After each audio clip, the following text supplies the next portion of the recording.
What's up, what's up, what's up? Hello. Hi everyone. Welcome to Chalchitra Talks. My name is Rahul Sharda. I hope my audio is clear and my video is clear. I'm trying to use some kind of a bounce light today.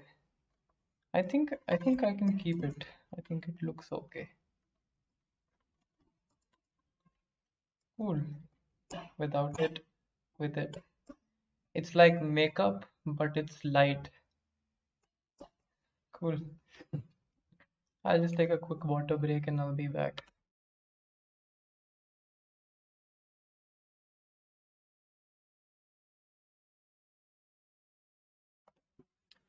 What's up?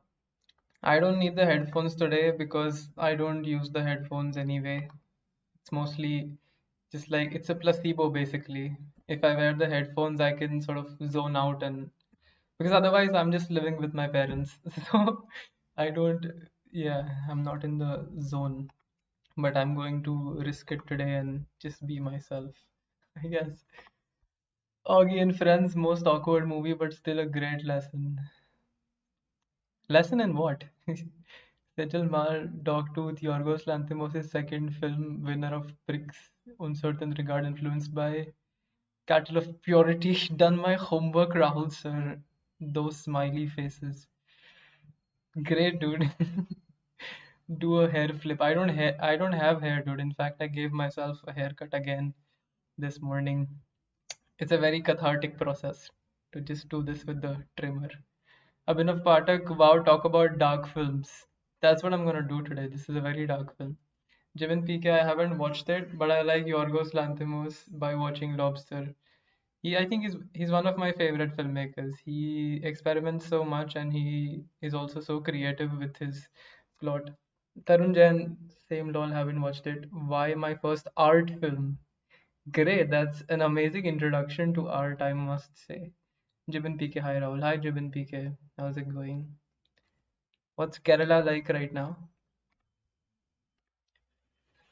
So before we begin, I'm not going to tell you about Yorgos Lanthimos because we've looked at him in earlier episodes, and but I will show you some images of the film. This was the poster for the film. I think it's called Kainodontas in Greek, and this film came out in 2009. The English word for it is Dogtooth, and this was the original poster for it. But if you want a more graphic poster, we can have this. I meant graphic in its literal sense. This film is also like quite gory sometimes, so only watch it if you're ready for that stuff. But yeah, I guess it's an art film, as somebody said. So before we begin, a quick introduction of the film. Came out in 2009. This was Greece's entry to the Oscar foreign film category in 2009. It also won Uncertain Regard at Cannes Film Festival, and it was basically a big deal for the Greek film industry at the time. And the Prime Minister of Greece also went on record to praise Yorgos Lanthimos, and he called him a genius on record. And he said that he's bringing back sort of the creative fame for Greece, because it was also a bad time for Greece. Almost all of Europe, actually, it was a time of depression. But yeah, he brought back a lot of sort of the creative prestige that Greece used to have, and so the people were very happy about it. But it's really just a very weird sort of dark film. that, but yeah, I mean, as somebody in the live chat also said, it's an interesting experience to watch it. And yeah, it talks about things that, and in a way, it talks about the things in a way that not many films can talk about. And that's something that only Yorgos Lanthimos can, and maybe a few other filmmakers can accomplish, because he can pull it off. Like he can really pull off films like these, and that really are centered in absurdity and just weird worlds. I really the universes that Yorgos Lanthimos creates, they're so mysterious and so lonely in a way, so isolated, but also there's also something very lifelike in them. It's about actual humans. Actual humans are disgusting sometimes and are strange creatures. Okay, so I think we can, matlab basically, I'm just going to talk about what I found interesting in the film and what I understood from it, and maybe what anybody can understand from it.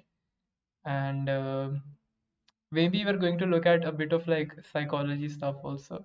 Because I was watching this video essay that I will recommend also. It's like this really long thing, 20 minutes, but they're sort of analyzing the film through some psychology theory called Lacan's theory, and it's also like a particular gaze at what Freud said about child psychology and all that kind of stuff.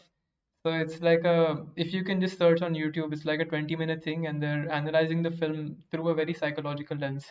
And I watched the entire thing, and they're saying some very interesting things. Of course, it's Freud, so they're talking about like child psychology and what the parental roles must have been. And this is a film that, in fact, also talks about what it's like to be a child in like a very strict childhood, to in a very strict family, to put it simply. But this is a film that talks about so many other things. It talks about patriarchy. It talks about fascism. It talks about incest sometimes also. It talks about yeah, all kinds of things. So we will look at all of that in a bit and talk about it. Before going to the film itself, I will quickly just read some more comments and then we can get into it.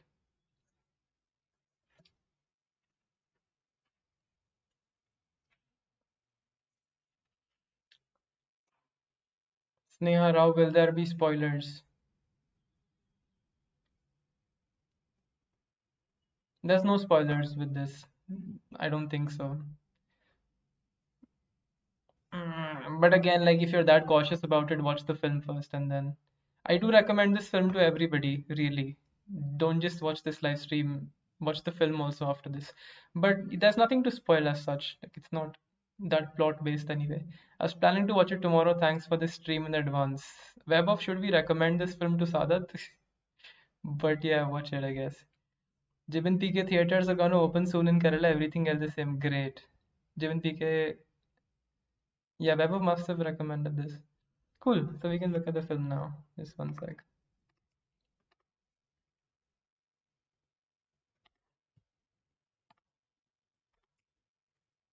If you want to get to know more about Yorgos Lanthimos, you can watch the stream I did on The Lobster, which was a film he made in 2015.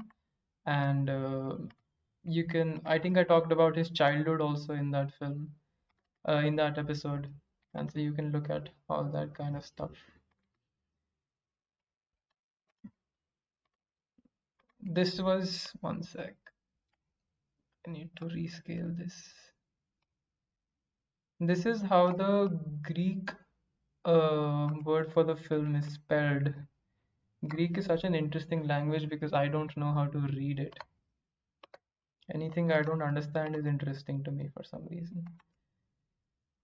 So just to give you like an example of what this world is like, I one second.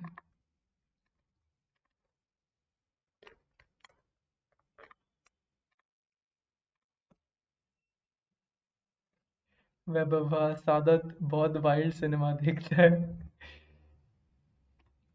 Okay, then Sadat, watch the film then.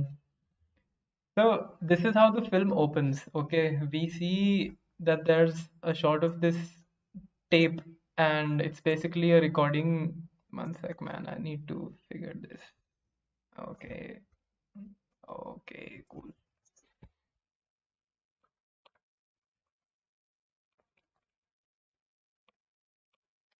This is basically a tape that their mother records, and then basically their entire world is उल्टा. उनको words भी वो जो बताते हैं उनके meaning कुछ और बताते हैं. जैसे ये tape recorder में उनकी मम्मी रिकॉर्ड करके रखती है कि ये vocabulary है.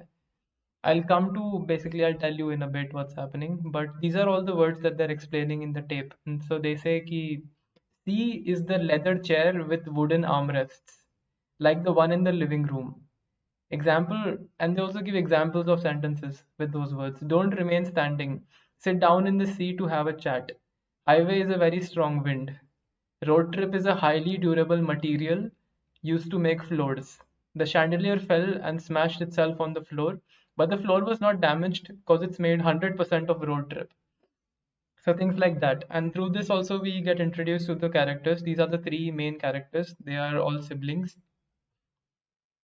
Shotgun is a beautiful white bird.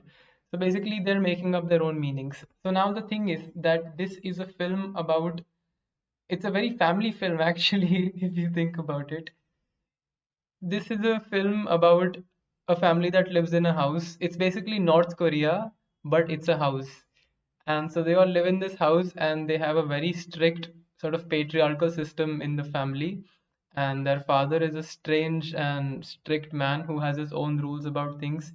And these siblings have never stepped out of their house into the actual world.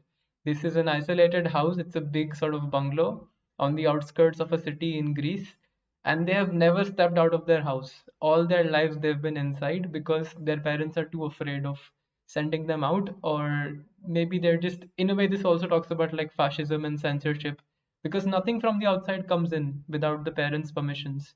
So only the father goes out to work. The mother is suffering from depression-ish, and yeah, these three just stay home. So basically, anything that they know about the world is coming from a filtered sort of parental approach.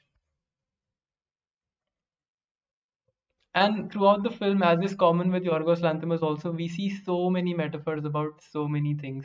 The one running metaphor is that, like, essentially the game that they're playing throughout the film is that how long can all of these three people stay in the house? Who's the first one who goes out? So, a metaphor for that and sort of a foreshadowing also is that they play endurance games. So one of the endurance games that they announce in the beginning is that we open the hot water taps and each puts his finger under the hot water. The one who keeps it there the longest wins. This is essentially they're talking about themselves. And we also see that this is a repeated metaphor.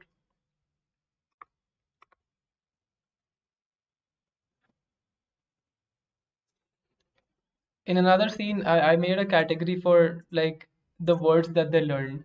So in another scene, the boy asks his mother, "Mummy, what's a zombie?" She says, "A zombie is a small yellow flower."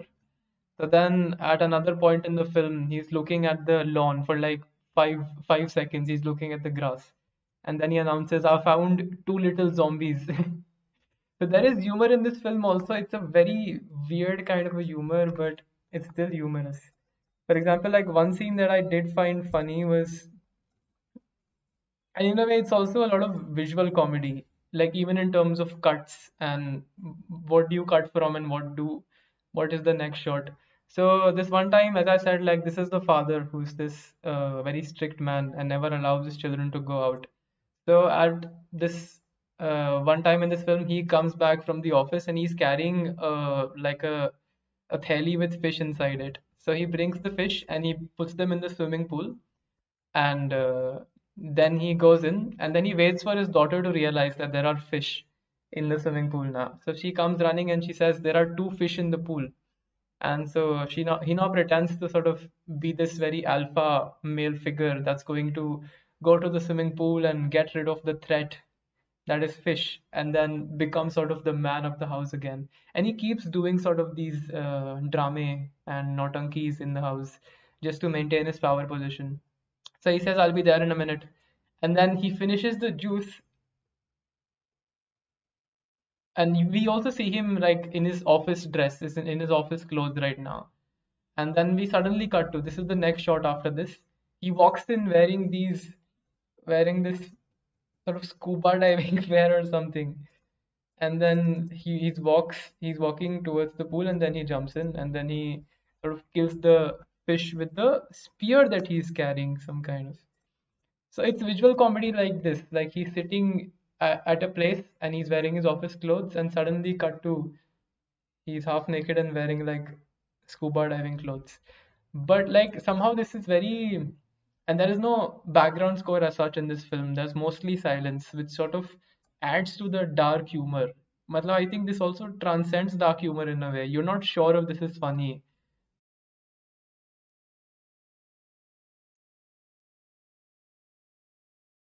Something just happened to my software. I think it should work now. It's fine.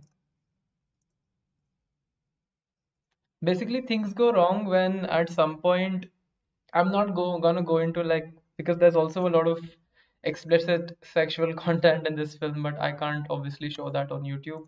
But we can still just talk about it, and I can explain what is happening in that. So basically, through some through a person that enters the house, उनके साथ थोड़ी video tapes आ जाती है घर में for whatever sequences that play out. और उन video tapes के through actually the children get to know about the outer world, and then they get to know about Hollywood films, and then they're watching these foreign films, और वहां से उनको पता चलता है कि अच्छा ये भी एक दुनिया है बाहर. तो धीरे धीरे करके they become disillusioned with the world inside the house, and they want to go out. And जो eldest daughter है इन सब में से, she is the one who actually, उनको बहुत ज्यादा मतलब अंदर से एक अर्ज आता है बाहर जाने का, और एक तरह से उनकी एक ट्रांसफॉर्मेशन की जर्नी भी हम देखते हैं.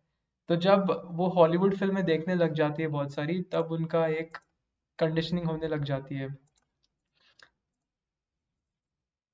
मैंने इसका एक फोल्डर बनाया था, हॉलीवुडाइजेशन करके. Basically, she gets these videotapes, and then she starts sort of enacting these Hollywood movies that she's seeing. One second again.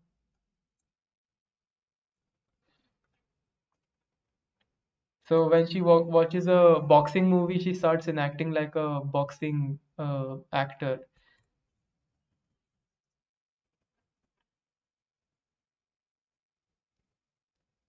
And this is a very obviously written like American dialogue from, it could also be from like Goodfellas. They're all American names. And she's talking to herself at this point. And then I think she saw like Shark Tales or something, or maybe some shark film. And then she's enacting the people that she saw in that. But the entire thing is also very innocent because they're all very naive and impressionable. So whatever videotapes they see, they try to emulate that in their lives. And then she pretends to be like a shark, and then they play around with that.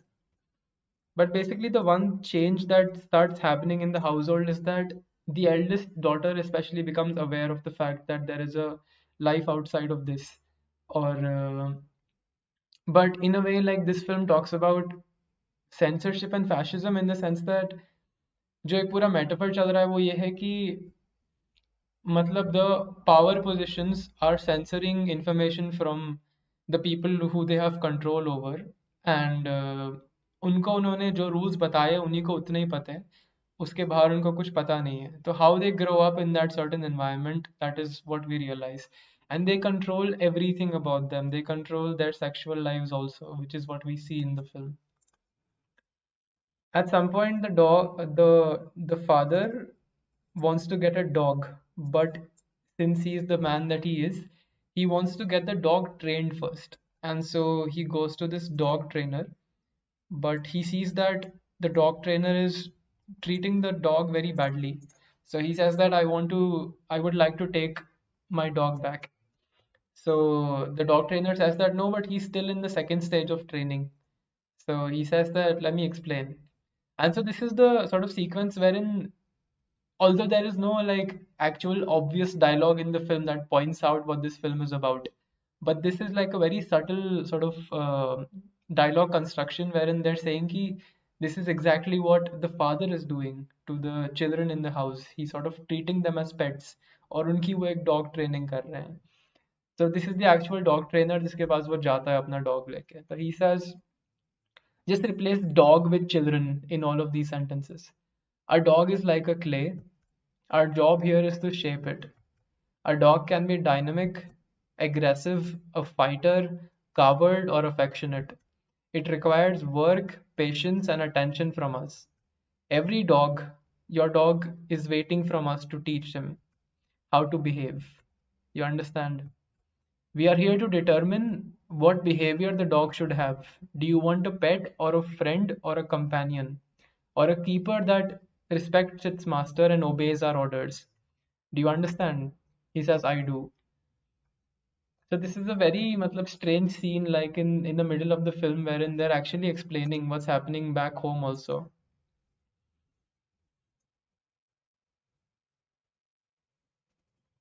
Just to give you another example of how absurd, because obviously like I'm not going to point out every little absurd detail, but just to give you an example of the universe that is created in this film and how absurd this house is.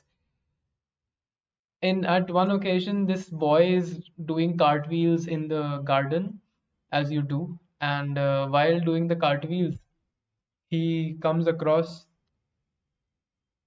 one sec. While doing the cartwheels, he comes across a very dangerous animal, and this is the dangerous animal. And suddenly he gets very scared, and so he runs away. And his sisters watch in horror as he gets this palm sort of weapon. और इससे फिर he takes care of the cat because the cat उसको threat लगती है, उसको लगता है कि ये कौन आ गया मेरे world में. So, and I'm not going to show the next shot because we can all imagine what happens. But they actually show that in the film also because this is Greece. Nobody cares. So then in the next sequence, the father also takes this as an opportunity to teach the children a lesson. So he says that, and he plants like blood on his shirt and when he's coming back from the office. And he says that, the cat is a very dangerous animal that's out there. And you used to have a brother, and the brother actually went out of the house before he was prepared to go out. And he was faced with the cat, and the cat killed him because he wasn't prepared to fight the dangers of nature. So he says, he's dead now, and he was my son. And then he pretends to feel sorry about that. And then he says that, now we need to actually prepare ourselves to fight this dangerous creature called cat. The animal that threatens us is a cat, and he teaches them how to bark. This is right after the dog training scene also. So this is exactly what he's doing back home also. He teaches them how to bark and behave like dogs, and he says meow, and the children say woof woof back. This is a crazy film, man. Like while I'm talking about this, I'm just thinking, what is this? But it talks about like a larger thing, like of course I'm hoping at least none of us had childhoods wherein our parents taught us how to be dogs, but you get it, like it's a metaphor. Any sort of um like any censorship when you're a child or any sort of मतलब कुछ भी ऐसे घुमा फिरा के जो हमें rules बता देते हैं या कुछ चीजें छुपाते हैं या if there is a parent who is actually so afraid of letting their children out और उन पे authority जमा के रखते हैं बहुत समय तक. So it basically talks about that and how those children will turn out if you continue to do that. And in the ending sequence, we also see what the actual consequence of that is in terms of psychology. Then they have a funeral for the brother who they've never met. But this is the kind of family that this is. They celebrate, they have these strange celebrations. And then they throw flowers outside the house as like it's a symbolic thing कि हाँ brother बाहर था तो हम flower बाहर फेंकेंगे.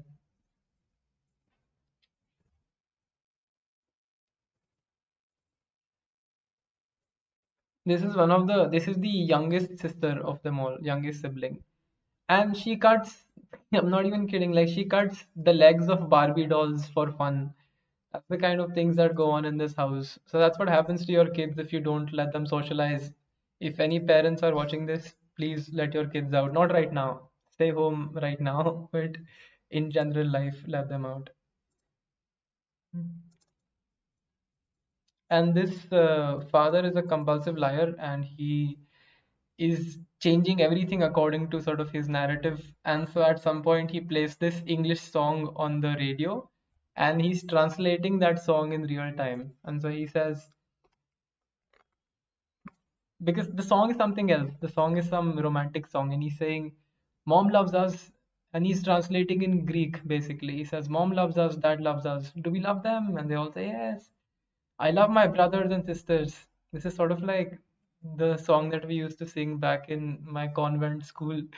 We sang like, "In the school we are brothers and sisters," and it got really awkward for people who were dating back in school because they all had to sing, "We are brothers and sisters." Really strange. My house, you're beautiful and I love you, and never I will ever leave you. So basically, everything that he says is codified into sort of just keeping them back at home.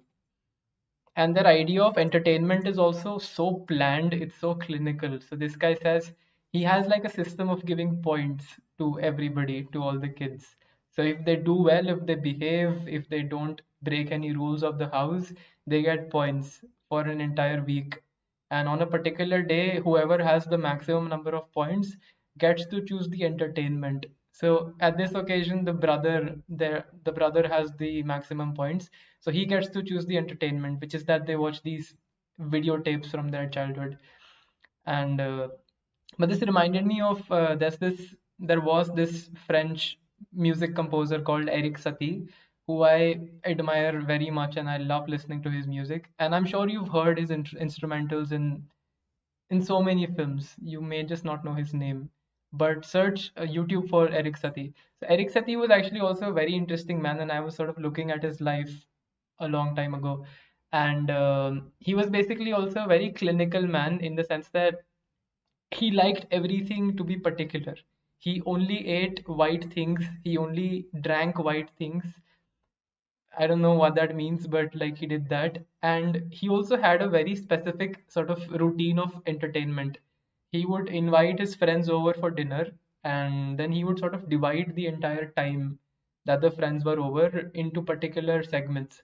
He would say, okay, for 1 hour, we are going to sit together and talk about academia and traveling and literature. For the next hour, everybody is going to tell each other jokes and we're going to laugh and entertain ourselves. And for the next hour, I'm going to play you all piano. So it sort of gave me that vibe. And yeah, basically, he was also a person who sort of likes to have things that clinical and that segmented and particular. Maybe there are people like that who like to be that particular with things, but it's just, like basically what Lanthimos is trying to say is that if they can sort of clinicalize even something like entertainment, then you can imagine what kind of a family they must be. This is essentially North Korea, actually. What else?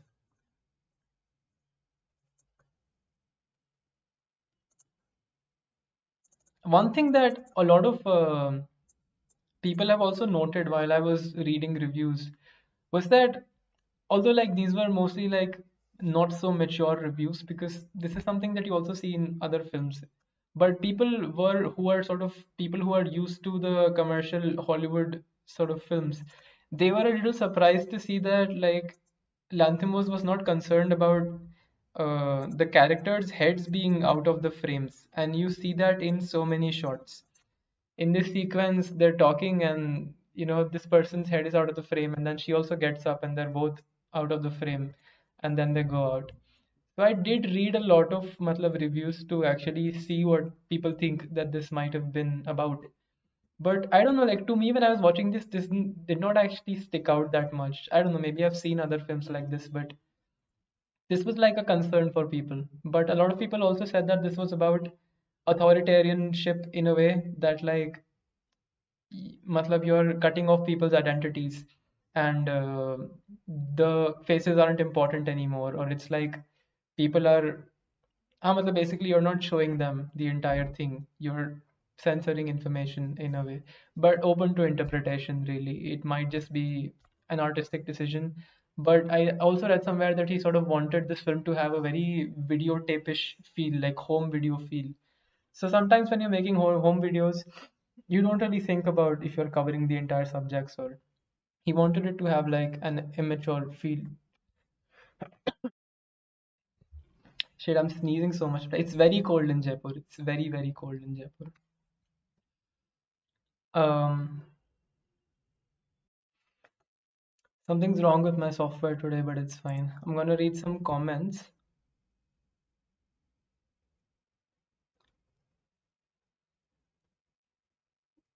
Rupam Oja, hi everyone. Do you think his father was protecting them in some way? I was thinking about this, like what if he has like good intentions or something? Maybe he had a very uh, traumatic experience in real life and then he's just sort of protecting them, which is in a way what most parents who do operate this way are trying to do. Maybe they have good intentions, but they end up doing like more harm than actually good to them, because at some point, like, and this is something that I think a lot of us who sort of have grown up in very secure elite environments, and then they've gone out into this country and they've realized what a chaos it is outside. I think we can relate to this in the sense that, like, at some point you have to go out and work and do something in this world, so you might as well sort of be familiar with the environment when you're growing up. So, yeah, maybe the intentions are good, but you end up doing more harm. And you also see that at the end, which is a sequence that I will come to now. Siddhartha, this is so good. Any controlling government does this. Create a perceived threat to further control your population. I can think of a very particular controlling government that is doing that right now, and I'll give you a hint. It's very close to us. Hitler did something similar. You don't have to go that back into history to come up with an example. 2002 trivia. Married Sony. I saw that, man. It's very sad, actually. It's very sad. She was 30 years old when she died. Mary Sony is the youngest sibling. She's the actor who's playing her. Does he have any justification for what he was doing to his children? I mean, at least for himself. No, he actually didn't. The mother character is shown as कि she had some traumatic incident happen to her, and then she just sort of caged in, and she also wanted to do that for her children कि they shouldn't go out.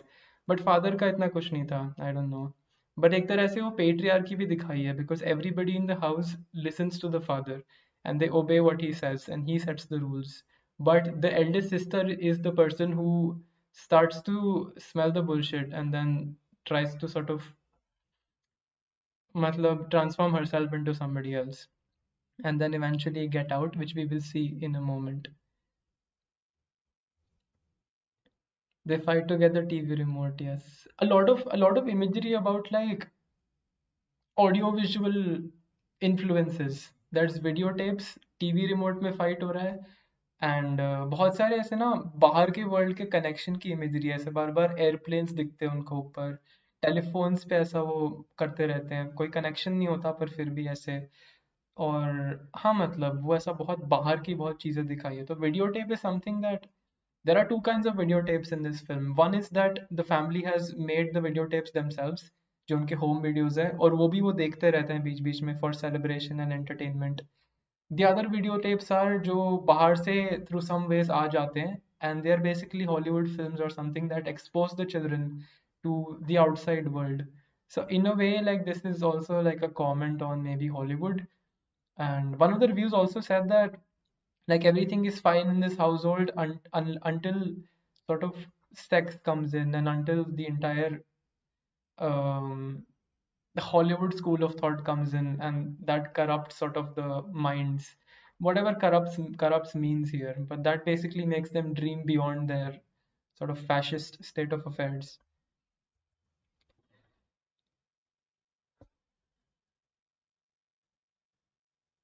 Mrityunjay Chaudhary, North Korea में तो ये film definitely ban ही होगा, definitely होगा ही. सजल माल, Hitchcock and Truffaut used to do a lot not show full frame. Yeah, Hitchcock did do that actually. Sarunjan, I don't know, man. There seems to be some lag, but I think my software is just doing something today. Fine. Tajilmal, the fact Lanthimos doesn't show backstory makes this film must watch. Exactly. Like even when they're setting the rules for this universe, which is the case with almost all of like Lanthimos's films, he has his own rules for his films. You see that in Lobster also. And but the thing is that he doesn't take the easy way out. Matlab, even in Dogtooth, he could have just had like somebody with a deep and rusty voice doing a voiceover saying ki, oh, these are children in this house and they have these rules in the house and that's how they need to sort of behave if they want to get points something. But it's the easy way out, like he's expecting the audience to be smart enough to understand this on their own. That's the kind of assumptions that he is working on. He's not There's no spoon feeding here. Like you let the audience take what they can from this. A lot of people also, and I was reading this, and also in my circles, don't get what this film is about. They don't understand it, which is fine, which can be an experience. It definitely can be an experience, and it's fine. But I think that is still better than like a filmmaker spoon feeding the plot to the audience. It just makes, I mean, maybe some people enjoy it, but it's just that is certain kind of like adventure and certain kind of creative stimulation in trying to decode the plot and trying to decode visual storytelling, which does play a big part in any art medium actually, like the decoding of it. And in fact, when you decode it yourself and then you understand what it's about, that's when it hits you with more intensity. Because otherwise it's just like somebody's reading you a story, which is like it's not audio visual then. You could have just given me the script. Shivam Bahukhandi, I think he started with wanting to be safe and protected, but went to extreme by almost puppeteering all of his children and family. Dogtooth was an experience for me. You watched it with your. Why would you do that? Why would you do that? Dude, one of my friends was getting into Lars von Trier lately, so I had suggested that she watch Nymphomaniac, and uh, and she's used to watching films with her brother. So she started watching Nymphomaniac with her brother, and like 10 minutes into it, they're both very awkward, and they're like, maybe we'll watch this later. Don't watch films with, I don't know, family dude. Like, I don't know. I can't watch Dogtooth with anybody. That's unbelievable, man. Okay. So the next sequence that I wanted to talk about.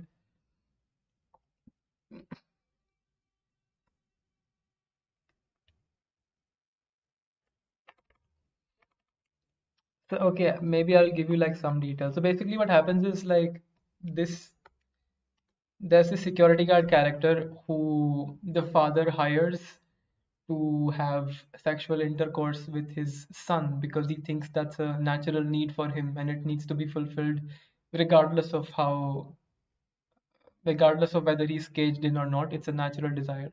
So he hires the security guard to come home and he blindfolds her when they're bringing her home. And she's the one through which the videotapes also come into the house. But then what happens is the father actually finds out that she's the one giving them sort of Hollywood film tapes, and that's a big threat to him because now they know about the outside world. So he goes to her house and then he takes the VCR box and smashes it on her head. And when he's leaving, he says, "I wish your children get all the wrong stimuli and grow up to be bad." It's not like, what the thing is, like this character is not even like it's exaggerated, like he's not dramatized. He's not playing a caricature of himself. This is the man, and you have to accept him. This is the character. Like it's never, although this character seems like who would believe in such an extreme thing or such extreme rules, but you buy it because the film itself is so absurd, and he's not overacting, and he's not, yeah, as I said, like playing a caricature. He's actually playing the character. He's a normal person. It's just that he has strange thoughts about parenting. So these are essentially the rules that are keeping all these children inside. What keeps happening to my frame, man? I should alt and okay, cool. So they say that the child is ready to leave the house when the first dog tooth falls off. So apparently, like a dog tooth is this teeth, this one, and it should fall off, like in adult age. It should fall off, and then the person is ready to go out of the house, which is just something that the parent makes up just to keep them inside because it's never going to fall out. So that's the rule. And he says that at that time the body is ready to face all dangers. This is another sequence that's funny. Right after he says that, the body is then ready to face all dangers.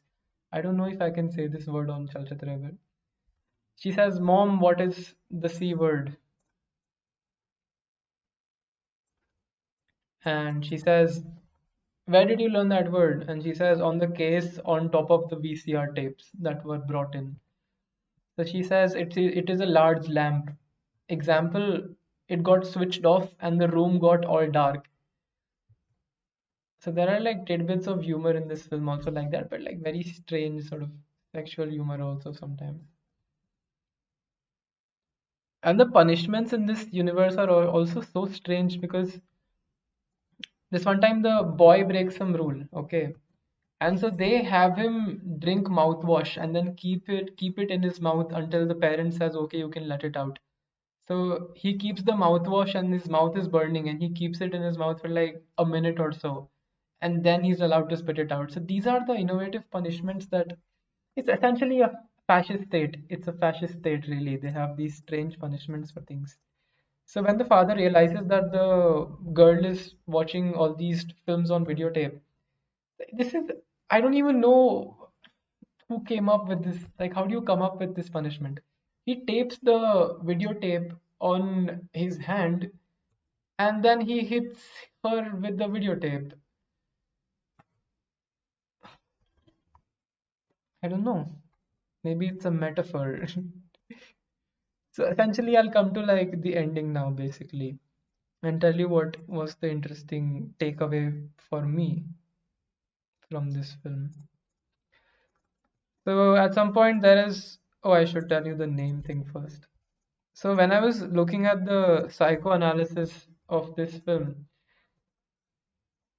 basically it said that like there is a point in a child's life wherein they start associating an image of them as themselves because it's actually also very interesting even outside of this film. It's Locarno's theory, I think I'm getting it wrong, but basically the child is only living inside its own head and it only has very natural desires, like it knows when it's feeling hungry, it knows when it's feeling thirsty and basic instincts, but it doesn't know who is feeling hungry or who is feeling thirsty.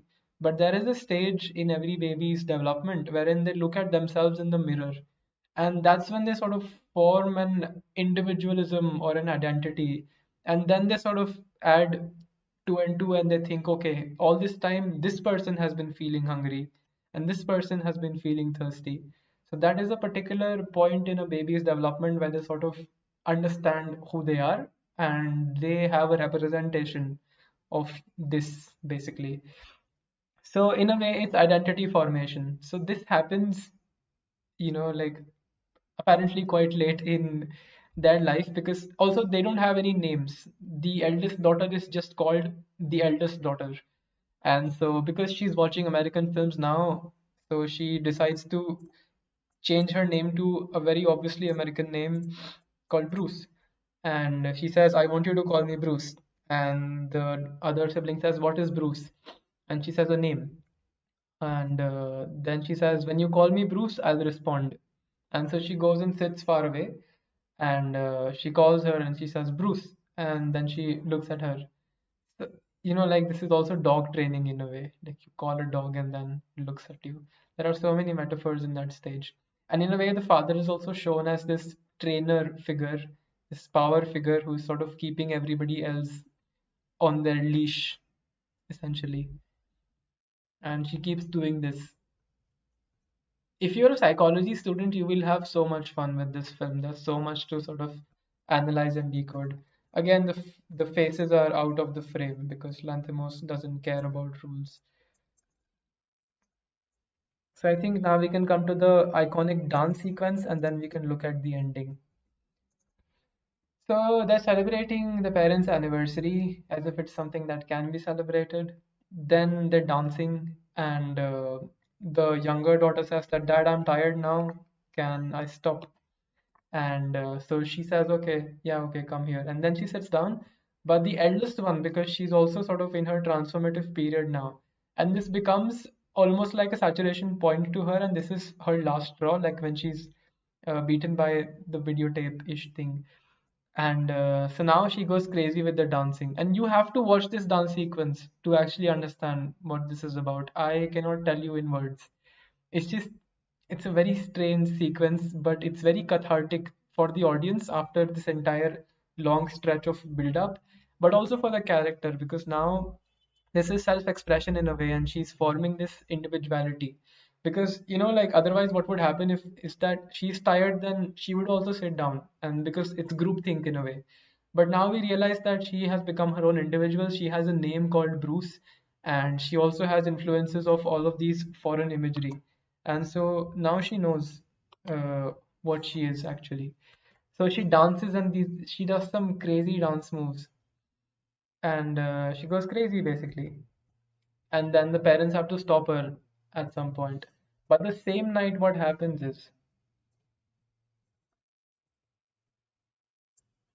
she goes to the washroom and she has a dumbbell in her hand and she hits herself on the dog tooth apparently, and it breaks off.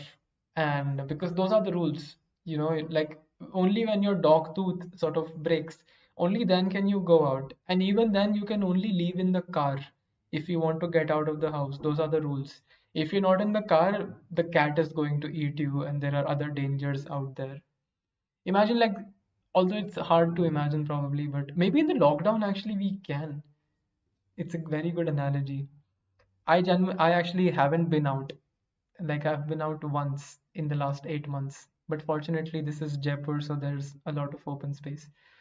But yeah, I can relate to this.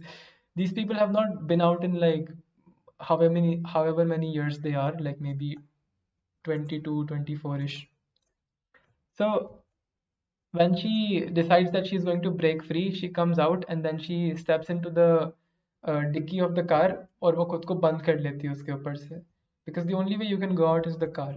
And then the father for some reason wakes up and he sees that there is blood in the washroom, and he sees the tooth, and then he suddenly realizes that dog tooth, and he goes out in search of her, but he finds nothing. And then the siblings also come and call out for Bruce, Bruce, but nothing.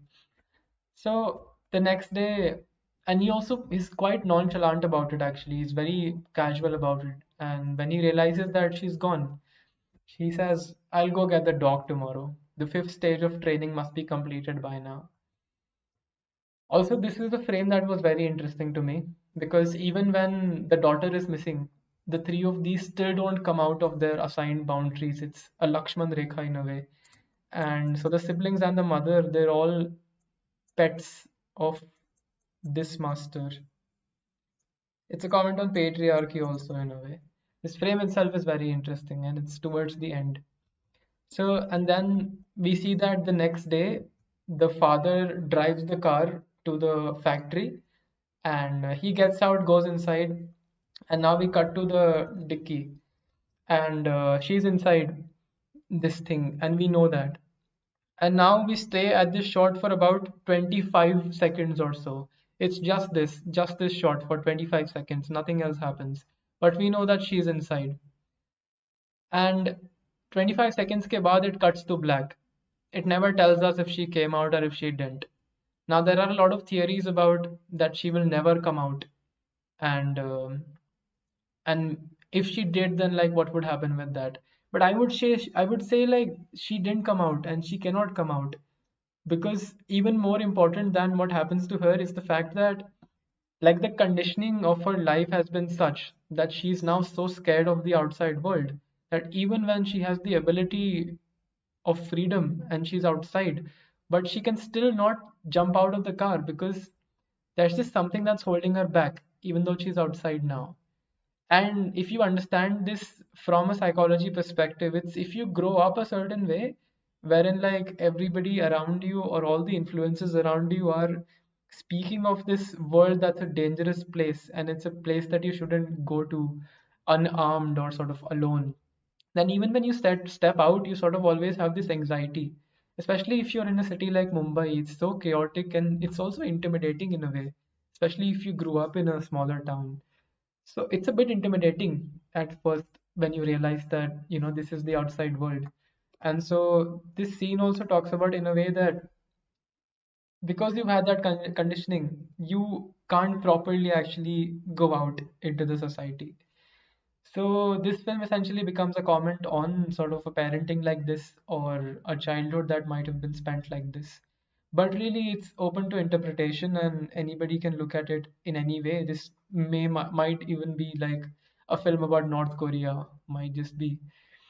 So, but yeah, it plays on so many metaphors. But as I think I also said in the Lobster episode, Yorgos Lanthimos is very famous for his endings. If you remember Lobster, it also has a very long shot at the ending. So he's trying to create meaning through these long shots. Even in those visual elements, he's trying to find some meaning and convey that. So it's visual storytelling in a way, Like nowhere there is a voiceover that says, "Oh, will she come out or will she not?" Like this is, like it's not spoon feeding like that. They let you think about what you want to think. But I would say, like, if you've been following the plot, it would also be obvious what this means. So that was Dogtooth, and that's all I had to share about that. I do recommend this film very much if you ever feel like you're in the mind space to watch it. I'll just read some comments now.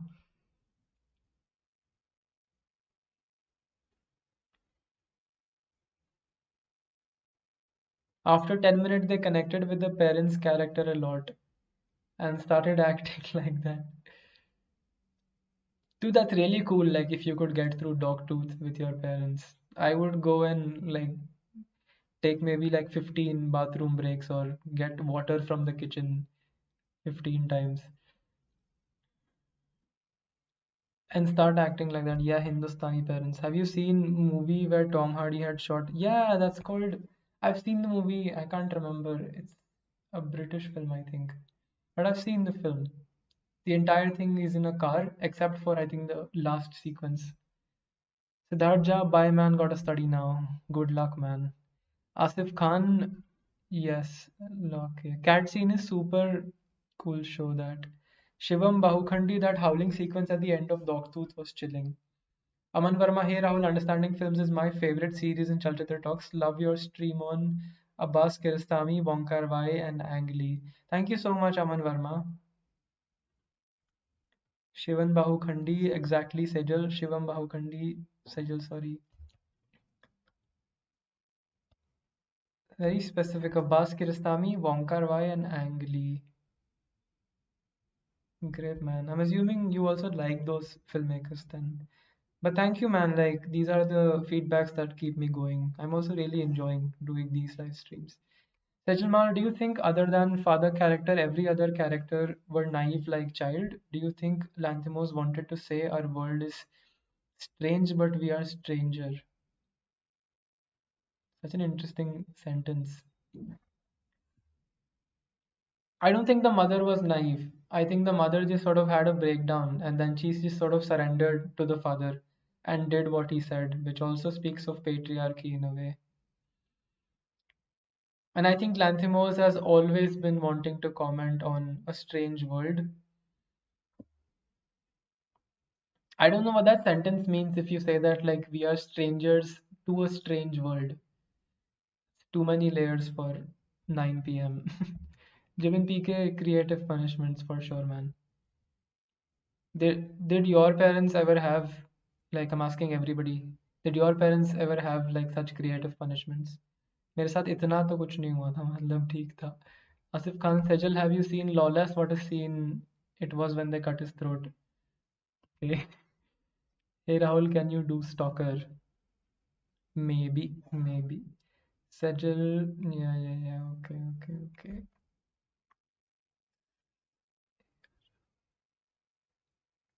Sneha Rao, Rahul, truly enjoying these series. Thanks. Also, a fan of your Peter Gold impersonation of Chalchitra Talks. Thank you so much. Shivam Bahukhandi, please do a discussion on stay. Asif Khan, please keep your neck in neutral position or you will get strain. Wow, okay.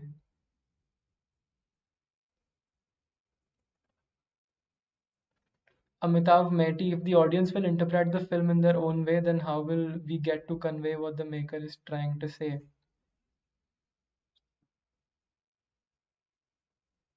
But what the maker is trying to say is also subjective, no? If you're an audience member, then the fun part is that what you make of the film becomes your takeaway from the film, and I highly doubt that there is anyway one thing that a filmmaker is trying to say.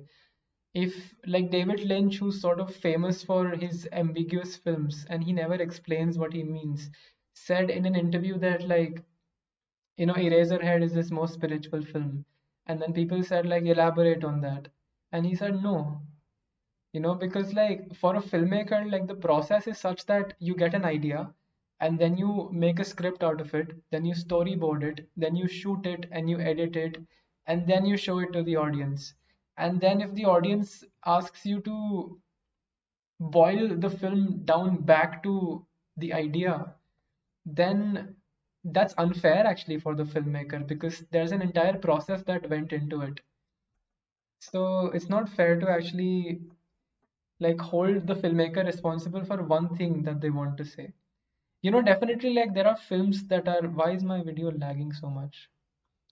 There are definitely films that speak of just one social message, and if that is the case, and if that is the intention, then like it's that also works in a way. Like a film like Three Idiots, it's an enjoyable experience and it also is an educational film, and you have to like keep your target audience in mind. If say with Three Idiots you're trying to bring that awareness into the society, then that's a great cause, like go ahead.